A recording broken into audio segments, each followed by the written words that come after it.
इस कार्यक्रम के पुण्यार्जक हैं श्री कंवरलाल जी महावीर प्रसाद जी पाटनी, RK ग्रुप, मदनगंज, किशनगढ़, राजस्थान।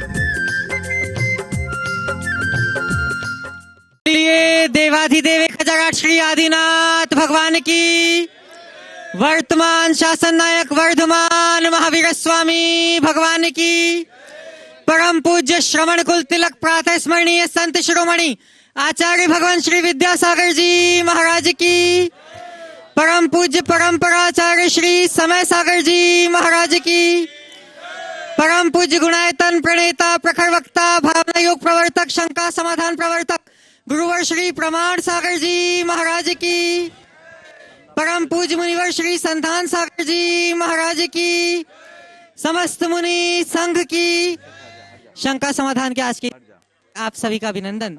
इससे पूर्व कि आज का यह सत्र प्रारंभ हो और हम सब प्राप्त करें गुरुदेव का संबोधन, चलते हैं गुरुदेव के चरणों में और करते हैं वंदन। सभी लोग हाथ जोड़ेंगे, मस्तक झुकाएंगे, मेरे साथ बोलेंगे, हे गुरुदेव नमोस्तु नमोस्तु नमोस्तु।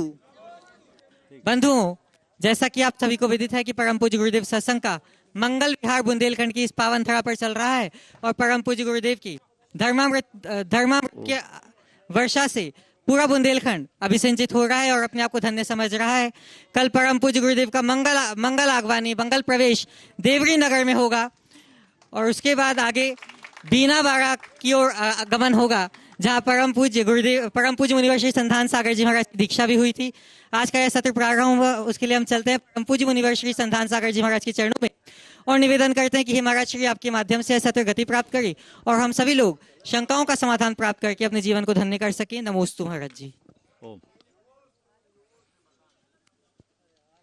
चलो माइक पकड़ो। आज गुरुवर के चरणों में नमोस्तु करते हुए शंका समाधान का इस सत्र अपन प्रारंभ करते हैं और प्रथम प्रश्न के लिए केसली से अपने बीच में श्रीमान सचिन जी देवड़िया और उनके समस्त साथीगण यहाँ पर उपस्थित हैं, जो नमोस्तु महाराज जी। और उसके बाद में तैयार रहेंगे श्रीमती हर्षिनी देवड़िया केसली सभी बहनों के साथ। नमोस्तु महाराज जी। आपके चरणों में 2 लाइनें हैं। आप हमें भूल जाएं हमें कोई गम नहीं, आप हमें भूल जाएं हमें कोई गम नहीं, जिस दिन हम आपको भूल जाएं समझ लीजिए इस दुनिया में हम हैं हम नहीं। छोटा सा प्रश्न है महाराज जी, एक ग्रस्त मार्ग होता है, एक मुनि मार्ग होता है। महाराज जी, किसी के मुनि बनने के भाव नहीं है, किसी के मुनि बनने के भाव नहीं है और ग्रस्ती बसाना नहीं है, तो बीच के मार्ग में कैसे जीवन को श्रेष्ठ बनाए? इस मार्ग में क्या ब्रह्मचर्य से रहना चाहिए? यदि नहीं तो क्या स्वच्छंद वृत्ति होगा? देखो, भगवान ने 2 ही मार्ग बताया, या तो साधु बनो या शादी करो। आज बीच वाले मत रहो, समझ गए? कदाचित अपने शारीरिक अक्षमता के कारण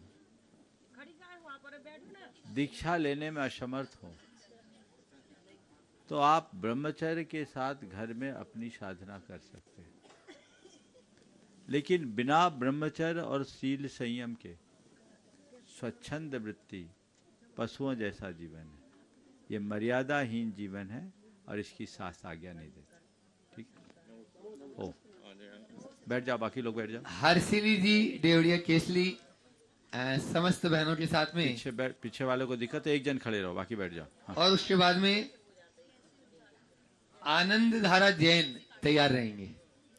न भौतिक तंत्र ये होते। सीधे सवाल करो। हाँ, फिर तो महाराज श्री के चरणों में नमोस्तु नमोस्तु नमोस्तु। महाराज श्री, कल आपका आगमन केसरी नगर में हुआ। महाराज जी, हम लोग को बहुत बहुत हर्ष था। महाराज जी, उससे ज्यादा गम था कि आपका विहार बहुत जल्दी हो गया। महाराज जी, सुनते हैं गुरुओं से कि श्रद्धा में अतिशय होता है। महाराज जी, कल आपका हमारे नगर में आगमन हुआ। महाराज जी, हमने अपने घर में रंगोली पूरी दीप जलाए। महाराज जी, अतिशय हुआ हमारे घर में कि महाराज जी सुबह 9 बजे हमने दीपक पंजारे और महाराज जी देखा जाता है कि दीपावली पे 1-2 घंटे ही दीपक जलते हैं, वो बंद हो जाते हैं। महाराज जी सुबह 9 बजे से शाम के 6 बजे तक निरंतर दीप जलते रहे। महाराज जी हमें बहुत खुशी है आपके आगमन की। नमोस्तु गुरुवर, नमोस्तु नमोस्तु गुरुवर। महाराज श्री एक वाक्य है, पाप से घृणा करो, पापी से नहीं। महाराज श्री जीवन में इतनी सकारात्मकता कैसे लाएं कि इस वाक्य को अपने जीवन में उतार सकें। नमोस्तु गुरुवर। देखिए, एक अच्छी बात है कि आपके घर का दीप 6 बजे तक जलता रहा। मैं भगवान से प्रार्थना करता हूँ कि अंतर का दीप आखिरी सांस तक जलते रहे। नमोस्तु गुरुवर। बाहर का दिया कितना जला उसमें कोई अतिशय नहीं है, असली अतिशय भीतर के दीप जलने में है। और हम यही भावना भाते हैं सबके भीतर वही दीप जले और लोग अपने जीवन को अच्छा बना सके। आपका सवाल? महाराज जी पाप से घृणा करो, पाप से घृणा करो, पापी से नहीं। इस बात को अपने हृदय में कैसे उतारे? गुणग्राही दृष्टि, उदार वृत्ति, इस बात को बार बार दोहराओ। हर पतित भी पावन बन सकता है, हर अपराधी का एक भविष्य होता है और हर एक संत का एक अतीत होता है।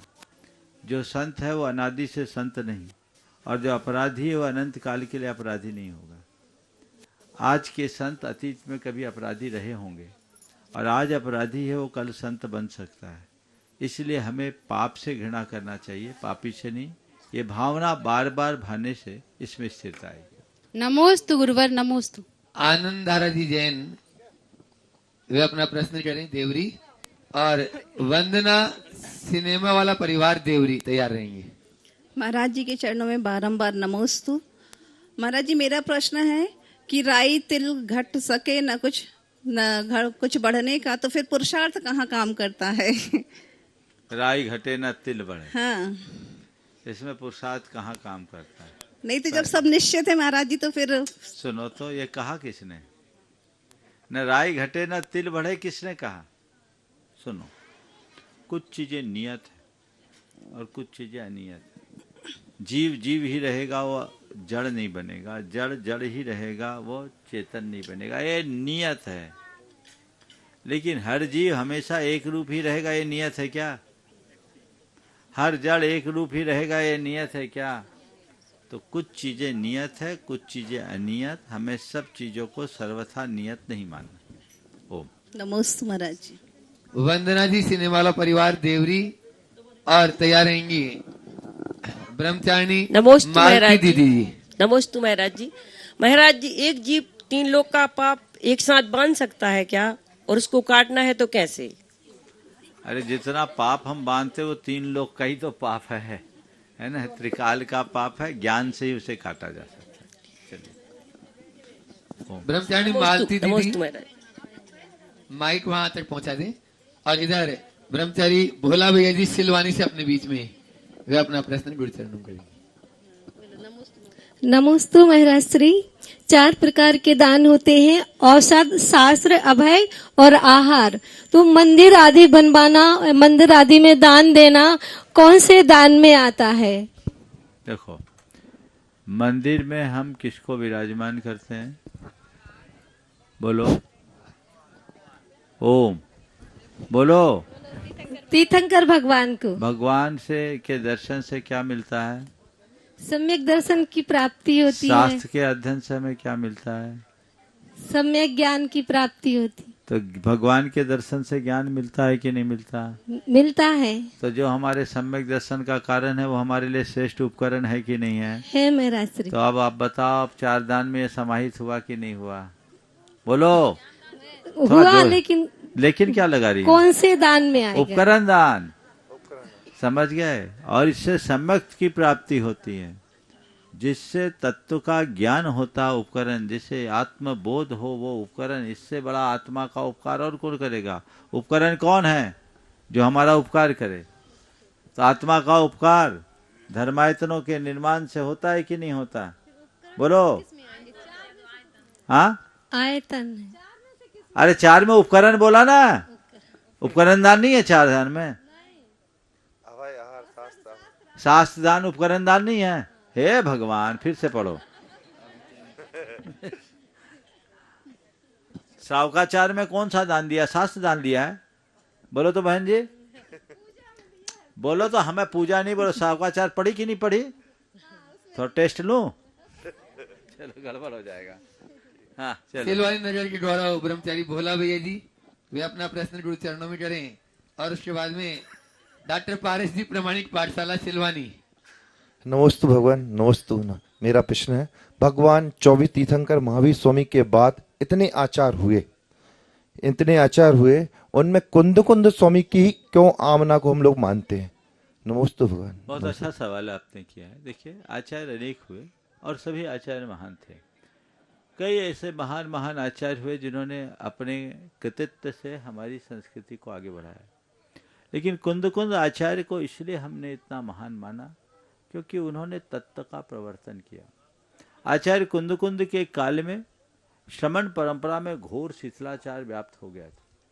आचार्य कुंद कुंद ने अपने आध्यात्मिक प्रवर्तन से उस शिथिलाचार की जड़ उखाड़ी और हमारे मार्ग को संस्थापित किया। तो मैं कह सकता हूं कि भगवान महावीर और गौतम स्वामी के बाद उन्होंने गणधर गौतम स्वामी और तीर्थंकरों जैसा कृत्य किया। इसलिए आज पूरी परंपरा अपने आप को कुंद कुंद से जोड़कर धन्य मानती है। सभी कुंद कुंद आमनाएं। उन्हें प्रवर्तक कहा, वो युग प्रवर्तक थे। तो ये इतना बड़ा कृतित्व हर किसी में नहीं होता। आज 2000 वर्ष हो गए हैं उनको, लेकिन आज भी हम उनका नाम उतने ही गौरव से लेते हैं। ऐसे कुछ बिरले ही आचार्य होते हैं। डॉक्टर पारस जी, प्रमाणिक पाठशाला सिलवानी। नमस्ते भगवान। और अपने बीच में अमेरिका नॉर्थ कैरोलिना से आलोक जी जैन तैयार रहेंगे।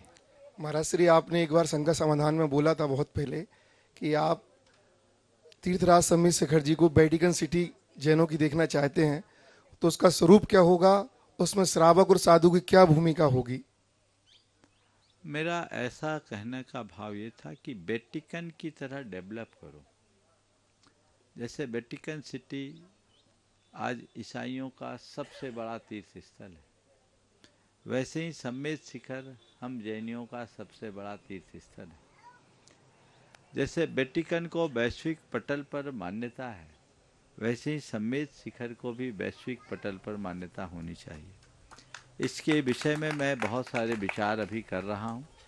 सब बातें अभी प्रकट करने की अनुकूलताएं नहीं हैं, तो भावना है कि ऐसे क्षेत्र को विश्व का आदर्श स्तंभ बनाए ताकि वहाँ का जन जीवन अच्छा हो, वहाँ के लोगों का जीवन समुन्नत हो और वहाँ आने वाले तीर्थ यात्रियों के जीवन में आनंद हो। आलोक जी जैन, अमेरिका, वे अपना प्रश्न गुरु चरणों में करें। और उसके बाद में मैं आवाज दे रहा हूँ यहाँ के स्थानीय सरपंच विराट ग्राम के अर्पित सिंह जी सरपंच साहब। नमस्ते महाराज जी। जो मेरा प्रश्न है वो जैन दर्शन के अनुसार पूरे परिवार की मोक्ष प्राप्ति के संदर्भ में है। जैसे मैं, मेरी पत्नी, मेरे 2 बच्चे हैं। मैं 42 साल का हूँ, पत्नी 38 साल की है, बच्चे 2.5 साल और 7 साल के हैं। तो पुत्री और पत्नी का तो स्त्री परिवार के अनुसार इस जन्म में मोक्ष हो ही नहीं सकता जैन दर्शन के अनुसार। तो हम कैसे, मतलब हर जीव का एक अपने अपनी मोक्ष प्राप्ति पर है, अग्रसर है, तो हम क्या दूसरे जीव को भी मतलब प्रेरणा कर सकते हैं कि बच्चों को हम कहाँ तक पढ़ाएं, प्राइमरी एजुकेशन, ग्रेजुएशन, पीएचडी, या पहले इसी उनको मुनि संगति में लगा दें? मतलब बहुत सुंदर आपका ही सवाल एक बहन जी ने हमसे दूसरे रूप में पूछा। बोला महाराज जी, मेरे बेटे ने आज मुझे दुविधा में डाल दिया। बोला क्या? बोला आप हमेशा मोक्ष मार्ग की बात करते हो, आप आत्मा के कल्याण की प्रेरणा देते हो, आप कहते हो राग देश मोह ठीक नहीं, हमें इनसे बचना चाहिए, तो मेरी शादी की तैयारी क्यों कर रहे हो, मुझे फंसा क्यों रहे हो? और फिर मुझे वही शिक्षा दो ना, ये सब शिक्षाएं क्यों देते हैं? महाराज मैं उसको कोई जवाब नहीं दे पाई। मैं आपसे पूछना चाहती हूँ कि ऐसे लोगों को क्या जवाब दूँ?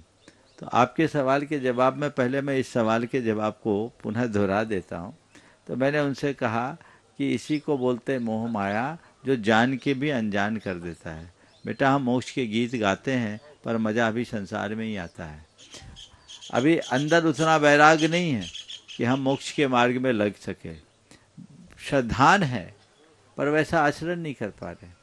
2 तरह की स्थितियाँ होती, एक पोटाशियम साइनाइड में जहर की और एक सिगरेट में जहर की। सिगरेट में जहर है कि नहीं है? बोलो है। साइनाइड में भी जहर है। सिगरेट में जहर होने के बाद भी लोग सिगरेट पीते हैं, साइनाइड पीने के लिए, साइनाइड को चखने के लिए कोई बोले तो चखोगे क्या? क्यों? पता है साइनाइड खाएंगे तो गए, बताने ही लायक नहीं बचेंगे। तो बस जिसका श्रद्धांत साइनाइड जैसा होगा वो पापों से पूरी तरह मुक्त हो जाता है, वो मोक्ष मार्ग में लग जाता है। अब बाकी लोगों का श्रद्धांत सिगरेट जैसा है, अरे हाँ है तो जंजाल, पर क्या करूं, छूटता नहीं है, पकड़े, समझ गए। तो अब रहा सवाल मोक्ष मार्ग की प्रेरणा देने का। प्रेरणा तो दो, पर पहले खुद तो लगो। प्रेरणा तो हमें देना चाहिए, लेकिन हाँ हम लोगों को प्रेरणा के लिए सब अवसर खुले हुए हैं, समझ गए। हम धीमी गति से, तेज गति से चले तो हम लोगों को जब यात्रा के लिए निकलना होता है तो सीधे सुपर फास्ट ट्रेन को टिकट लेना चाहते हैं, आप लोग लेना चाहते हैं, और सुपर फास्ट में नहीं मिले तो फिर क्या करते हैं, एक्सप्रेस में खोजते हैं। एक्सप्रेस भी ना मिले तो क्या करते हैं, पैसेंजर शटल ढूंढते हैं, है ना, उसमें बैठते हैं। और वो भी नहीं मिले तो बाया घूमते हैं। पर गाड़ी में बैठ तो जाओ भैया, किसी भी गाड़ी में बैठो, बस डायरेक्शन सही होना चाहिए। मोक्ष मार्ग में एक कदम ही सही चलो तो, और जो जिस गति से चलेगा उसकी मुक्ति उसी हिसाब से होगी, समझ गए।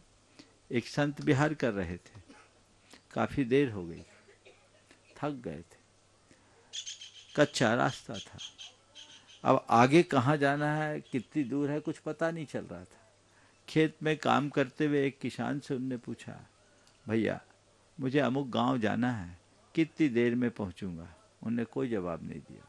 उनने थोड़ा सोचा कि ये ऊंचा सुनते होंगे, जोर से बोला कि हमें अमुक गांव जाना है, कितने देर में पहुंचेंगे? उसने कोई जवाब नहीं दिया। तीसरी बार और जोर से बोला, उसने कोई अभिव्यक्ति नहीं की। उसे लगा ये आदमी कुछ बोलता सुनता नहीं है, अपना समय जाया करने से ठीक कोई फायदा नहीं। वो आगे बढ़ गया,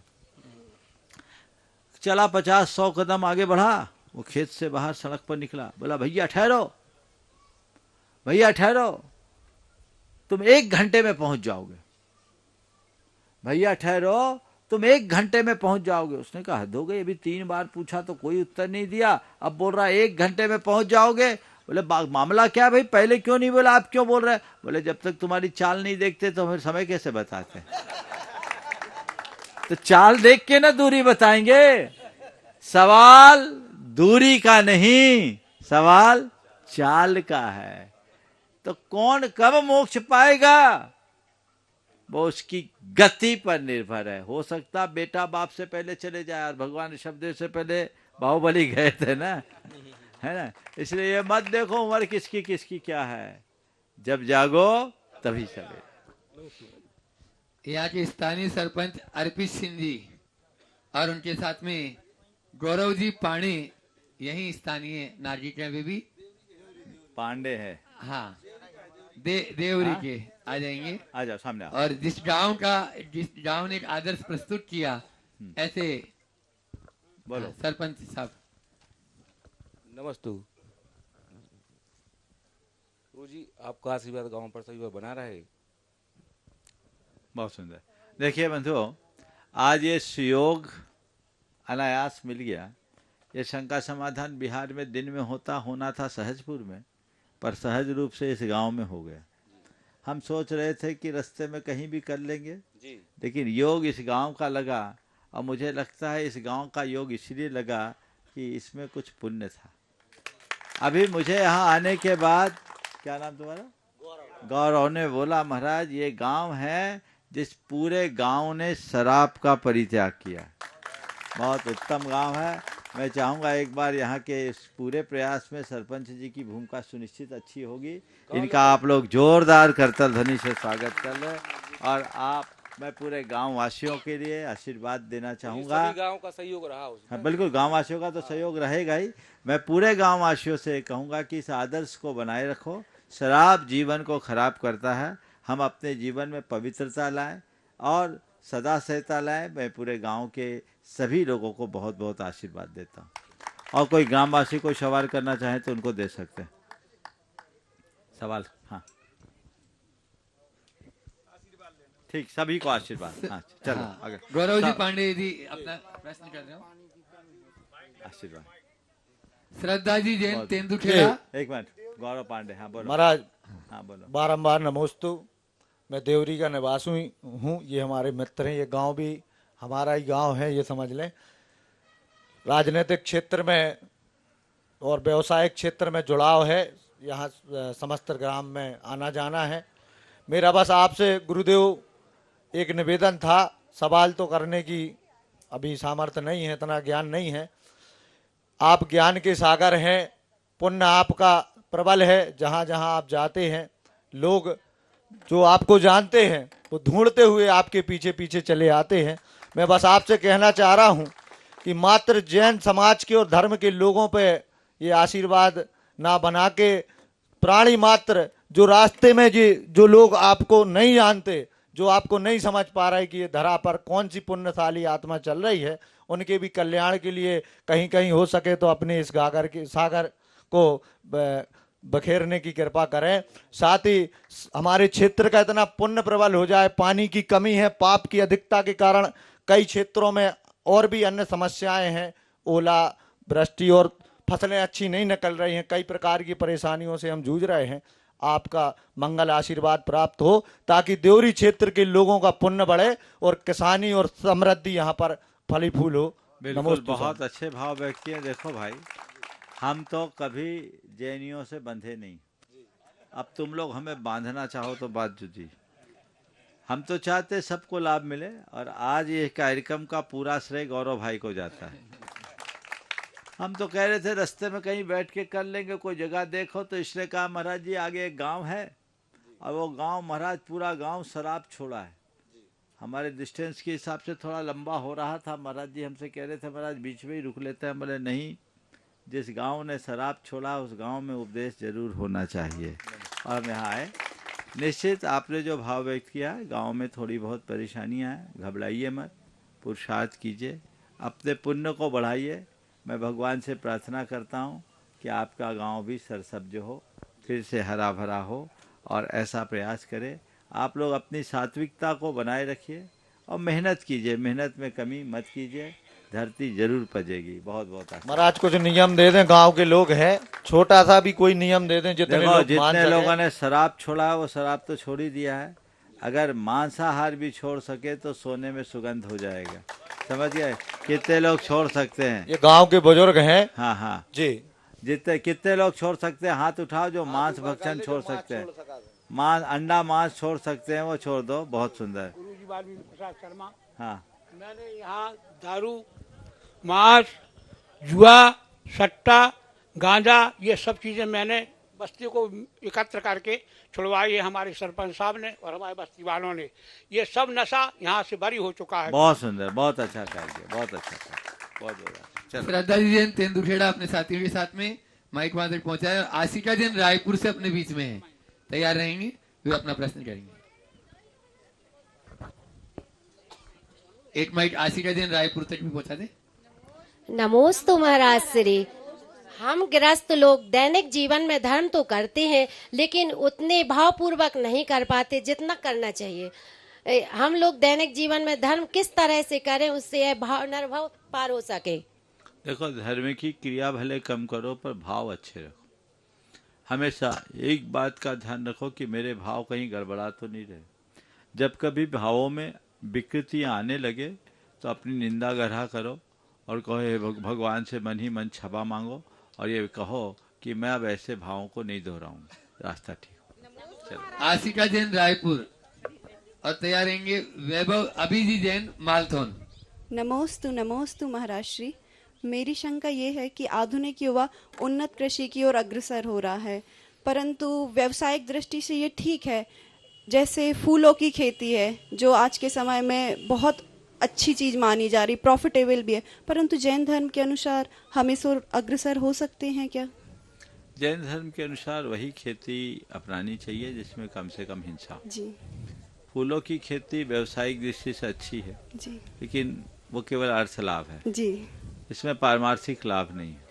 अन्न उत्पादन या अन्य चीजों का उत्पादन करने में जनता का हित होता है, लोगों का पेट भरता है। अगर लोग इसी तरह की व्यवसायिक खेतियों को बढ़ावा देने लगेंगे तो धरती में अनाज कैसे उत्पन्न होगा? इसलिए अल्प लाभ को अधिक लाभ को देखने की जगह भले को भी देखना चाहिए। फूल उगाओगे तो तुम केवल पैसा कमाओगे, पर फसल उगाओगे तो उसका कुछ अच्छा फल भी पाओगे। इसलिए इस बात को भी ध्यान रखना जी चाहिए। महाराज श्री, नमोस्तु नमोस्तु। संपूर्ण टैगोर अपना नगर घर नगर परिवार- रायपुर की ओर से नमोस्तु। अपना घर परिवार छोड़कर गुरु सेवा में अहर्निश लगने वाले ऐसे युवकों का मालतोन से अपने बीच में अभिजीत जैन, मनु जैन भोपाल, आलोक जी चिरमिरी, विक्की भाई कुनकुरी और भी जो साथीगण जो चल रहे हैं वे सभी एक साथ हो जाएंगे और एक प्रश्न गुरु चरणों में करेंगे। उसके बाद में बोलो। वैभव जी जैन सहजपुर तैयार रहेंगे। नमोस्तु गुरुदेव। गुरुदेव, हम जैसे युवा गुरु भक्ति से कैसे जुड़े और इनको युवाओं को गुरु भक्ति से जोड़ने के लिए और क्या प्रयत्न किया जाए? बहुत अच्छा सवाल किया। युवा गुरु भक्ति से कैसे जुड़े? सबसे पहले गुरु की गरिमा को पहचाने। गुरु का जीवन में स्थान क्या है? गुरु एक व्यक्ति नहीं है, गुरु एक तत्व है जो हमारे जीवन को उन्नत बनाने की एक अच्छी प्रेरणा देते हैं। हम उनसे प्रेरणा पाएं, उनके गुणों को ध्यान में रखें और गुरुओं से सीख करके अपने जीवन में कुछ स्थिरता लाएं, अपने आचरण को पवित्र बनाएं। हम अपने युवा मित्रों को अपनी चर्या और क्रिया से प्रभावित करें। अपने मित्रों को ये बात समझाने की कोशिश करें कि देखो, हम गुरु से जुड़े तो हम में कितना बड़ा परिवर्तन है। हम में भटकाव नहीं, बदलाव है। आज का युवा भटकाव की ओर बढ़ रहा है, जबकि ज़रूरत बदलाव की है। अगर हम उन्हें इस तरीके से बताएं, बल्कि बताने की ज़रूरत न पड़े, हमारी चर्या क्रिया को देखकर वो खुद से समझने लगे, तो बहुत बड़ा परिवर्तन आ सकता है और सभी को उसके लिए प्रेरित करना चाहिए। नमस्ते गुरुदेव। वैभव जी जैन सहजपुर गुरु चरणों में अपना प्रश्न कर रहे हैं। उसके बाद नमोस्तु महाराज श्री, नमोस्तु। मैं देख रहा हूँ आज महाराज श्री आचार्य श्री जी की तपस्थली बीना बाराती से क्षेत्र की कमेटी यहाँ पर उपस्थित है और देवरी समाज भी उपस्थित है। वे गुरु चरणों में अपना प्रश्न और निवेदन यहाँ पर रखेंगे। इकट्ठे हो जाओ। हाँ, नमोस्तु महाराज श्री। महाराज श्री, मेरा प्रश्न है कि जैसे हम किसी से निवेदन करें या किसी से निवेदनात्मक बात करें और सामने वाला व्यक्ति हमें एकदम अहंकारात्मक रूप से उसका जवाब दे या हमारी बात को एकदम नकारात्मक सिद्ध कर दे, तो हमें उस व्यक्ति के प्रति कैसा रिस्पॉन्स रखना चाहिए? आपने किसी से निवेदन किया और उसने आपको नकार दिया, हम उसके प्रति व्यवहार कैसा करें? अहंकारात्मक। समझ गया ना?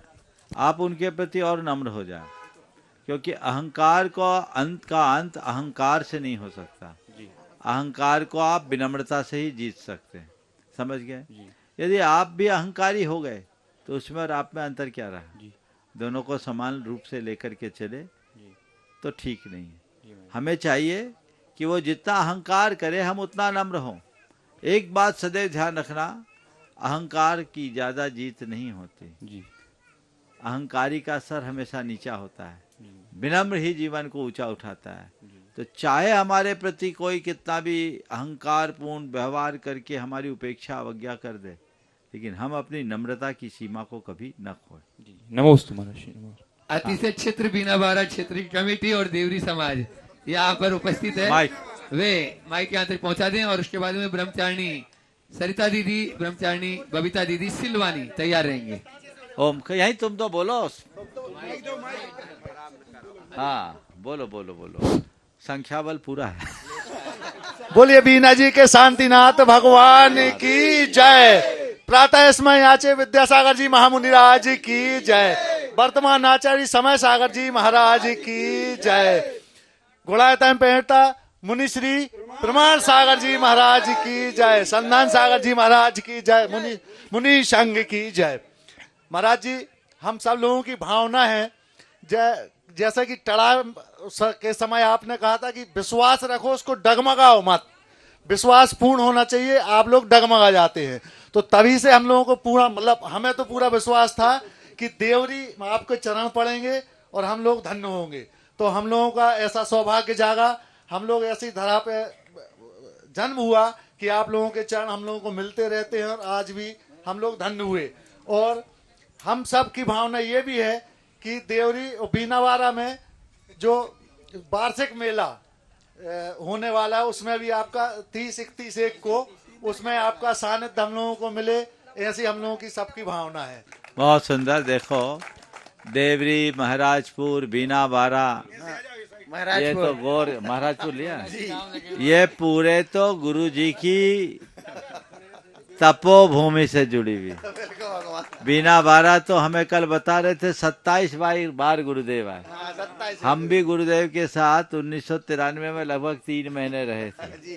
निश्चित जब इधर से निकलने की बात आई तो हमने कहा भाई और कहीं जाए या न जाए, बीना बारा तो जरूर जाना है। जय हो। और इसलिए भी जाना है कि महाराज की दीक्षा स्थली भी है, तो हम उसी भाव से बीना बारा की ओर जा रहे हैं। और देवरी तो देहरी है। भाग्य तुम लोगों का प्रबल है। आप लोगों का विश्वास डगमगा रहा था, लेकिन जीत आपकी हो गई। ऐसे ही जीतते रहे और पथ प्रशस्त करते रहे। ओम शांति। नमोस्तु। ब्रह्मचारिणी सरिता दीदी, बबीता दीदी,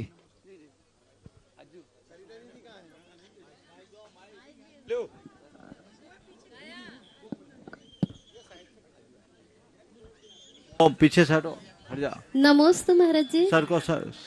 महाराज जी, आचार्य श्री जी का विहार टड़ा से बीना बारा की ओर चल रहा था, जैसे कि आपका चल रहा। हाँ। और विहार करते करते महाराज जी लोग जो साथ में थे, उन्होंने देखा कि एक खेत में बहुत दूर से एक वृद्ध महिला दौड़ती हुई आ रही थी बहुत तेजी से। तो आचार्य श्री जी नहीं देख पाए, लेकिन महाराज जी लोगों ने कहा कि आचार्य श्री जी देखो वो आ रही है। और आचार्य श्री को देख के इतनी तेज उसने दौड़ा कि जो आगे झाड़ी आती है वो एक बार उसमें गिर गई और उलझ के उसके मतलब साड़ी भी थोड़ी फट गई और कांटे वाटे भी लग गए। लेकिन जैसे जैसे आचार्य श्री के 2 कदम आगे बढ़े, बहुत तेजी से आई और आचार्य श्री ने देखा कि अरे ये दौड़ रही हो, बस खड़े हो गए वहां पर। और जैसे ही वो पास में आई तो अपने पल्लू में कुछ अनाज लिए हुए थे, फूल रखे थे और 100 रुपए का ऐसे मतलब पैसे भी उसके पास थे। और उसने कुछ भी नहीं देखा, आचार्य श्री खड़े हो गए और सारा का सारा आचार्य श्री के पैरों पर डाला। आचार्य श्री बहुत करुणा की दृष्टि से उसको आशीर्वाद देते रहे। जब सारा छोड़ करके वो वापस जाने लगे तो महाराज जी लोगों ने कहा कि देखो ये कितनी मतलब इसको कोई लोभ भी नहीं, सारा छोड़ करके कैसे मतलब जाने लगी वापस। तो आचार्य श्री जी कहती हैं कि वेदी पर ये सब चढ़ाने की आवश्यकता तुम लोगों को हुआ करती है, इसकी भक्ति तो देखो। और आचार्य श्री ने उसको फिर खड़े होकर के आशीर्वाद दिया। वो देखती रही, उसकी आंखों में आंसू आ गए। तो महाराज श्री ऐसा कौन सा पुण्य उसका था कि जिसके लिए आचार्य श्री 2 मिनट रुके। हम लोगों को तो ऐसे सहज दर्शन नहीं होते थे, होते भी होते तो हाथ नहीं उठता था, आंखें नहीं उठती थी, लेकिन आचार्य श्री जी ने उसके लिए सारी चीज एक साथ दी है। देखो चंदन बाला की भक्ति से महावीर आए थे ना, ऐसे उसकी श्रद्धा भक्ति के चमत्कार वश गुरु के चरण अपने आप रुक गए। ध्यान रखना, गुरु कृपा किसी जाति, परंपरा या संप्रदाय से नहीं बंधी होती। गुरु की कृपा तो मानव मात्र पर होती है और जिसकी श्रद्धा बलवती होती है वो उसका फल प्राप्त करती है। हम ऐसे ही फल प्राप्त करते रहें और अपने जीवन का पथ प्रशस्त करते रहें।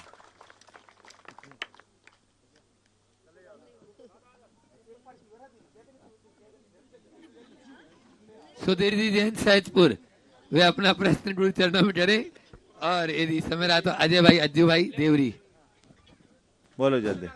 नमोस्तु महाराज, नमोस्तु नमोस्तु नमोस्तु। हे गुरुदेव, हमारे जीवन की सबसे बड़ी खुशी कि आज आपकी चर्या हमारे चौके में संपन्न हुई। रुक जा। बोलो। हाँ गुरुदेव जी, जो कदम किसी और दिशा में थे वो सहजपुर की ओर बढ़े, वह हमारा सौभाग्य है। सच कहते हैं गुरुदेव, कैसे आएंगे कैसे आएंगे, सब कहते हैं महाराज, कहते थे कि कैसे आएंगे, परंतु हमें विश्वास था गुरुदेव जरूर आएंगे। बहुत सुंदर।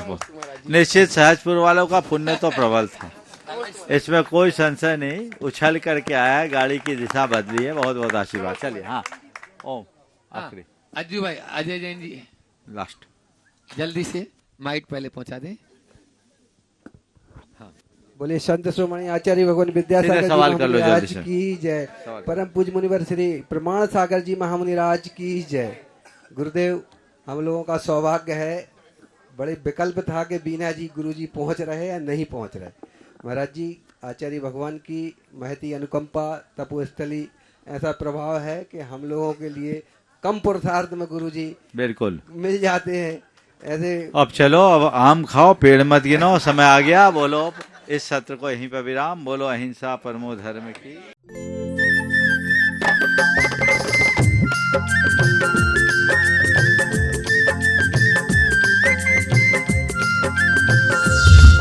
इस कार्यक्रम के पुण्यार्जक हैं श्री कंवरलाल जी महावीर प्रसाद जी पाटनी, आर के ग्रुप, मदनगंज, किशनगढ़, राजस्थान।